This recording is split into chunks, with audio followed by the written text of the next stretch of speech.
When COVID was striking India, people were dying. Lakhs of people were dying in the hospitals, dying outside the hospitals. No ventilators, no oxygen. The Prime Minister says, "Thali bajao." നിങ്ങൾക്കറിയോ, Covid വന്ന് ഇന്ത്യയിൽ ലക്ഷക്കണക്കിന് ജനങ്ങൾ മരിച്ചുകൊണ്ടിരിക്കുകയായിരുന്നു. Ventilators ഇല്ലായിരുന്നു, ശ്വാസം കിട്ടാതെ മരിക്കുകയായിരുന്നു, ആശുപത്രികൾ കവിഞ്ഞു നിറയുകയായിരുന്നു. ആ സമയത്ത് ഈ രാജ്യത്തെ പ്രധാനമന്ത്രി എന്താ ജനങ്ങളോട് പറഞ്ഞത്? നിങ്ങൾ കൈകൊട്ടിക്കോളൂ എന്നാണ് അദ്ദേഹം ജനങ്ങളോട് പറഞ്ഞത്. The entire media is saying how brilliant the Prime Minister is.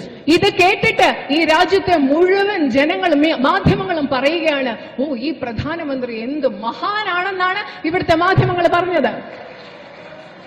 So you are, because you don't understand India and because you take decisions without asking anybody, you are creating tremendous damage to this country. നിങ്ങൾക്ക് ഇന്ത്യയെ മനസ്സിലാകുന്നില്ല, അതുപോലെ മറ്റാരോടും ചോദിക്കാതെ നിങ്ങൾ ഇവിടെ രാജ്യത്ത് തീരുമാനങ്ങൾ എടുക്കുകയാണ്. ഈ രണ്ട് പ്രവർത്തനങ്ങളിലൂടെ ഈ രാജ്യത്തിന് വലിയ നാശമാണ് നിങ്ങൾ ഉണ്ടാക്കിക്കൊണ്ടിരിക്കുന്നത്. I'll give you one example. ഞാൻ നിങ്ങൾക്ക് ഒരു ഉദാഹരണം പറഞ്ഞു തരാം. For the first time in my life, I have experienced this. ഞാൻ എന്റെ ജീവിതത്തിൽ ആദ്യമായിട്ടാണ് ഇത് അനുഭവിച്ചത്.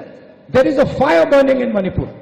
അവിടെ മണിപ്പൂരിൽ ശരിക്കും പറഞ്ഞ ഒരു അഗ്നിയാണ്. മണിപ്പൂർ കത്തി എരിഞ്ഞുകൊണ്ടിരിക്കുകയാണ്. People are still dying. ഇപ്പോഴും അവിടെ മനുഷ്യർ മരിച്ചുകൊണ്ടിരിക്കുകയാണ്. I went to Manipur.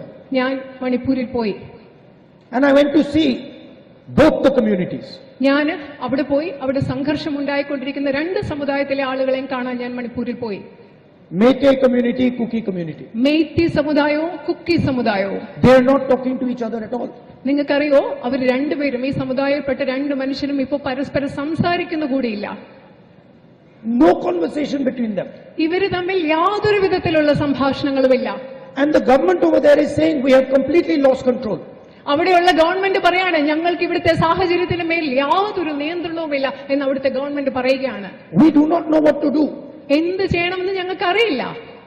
And the Prime Minister cannot even go and visit the Indian state.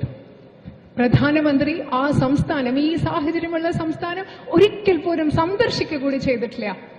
He cannot even go there and talk to the people and say what is going on. അദ്ദേഹത്തിന് ഇതുവരെ അവിടെ ഒന്ന് പോയിട്ട് അവിടുത്തെ മനുഷ്യരോട് അവിടെ എന്താണ് സംഭവിക്കുന്നത് എന്ന് ചോദിക്കാൻ പോലും അദ്ദേഹത്തിന് കഴിയുന്നില്ല. Not one line in the national media. ദേശീയ മാധ്യമങ്ങളിൽ ഒരു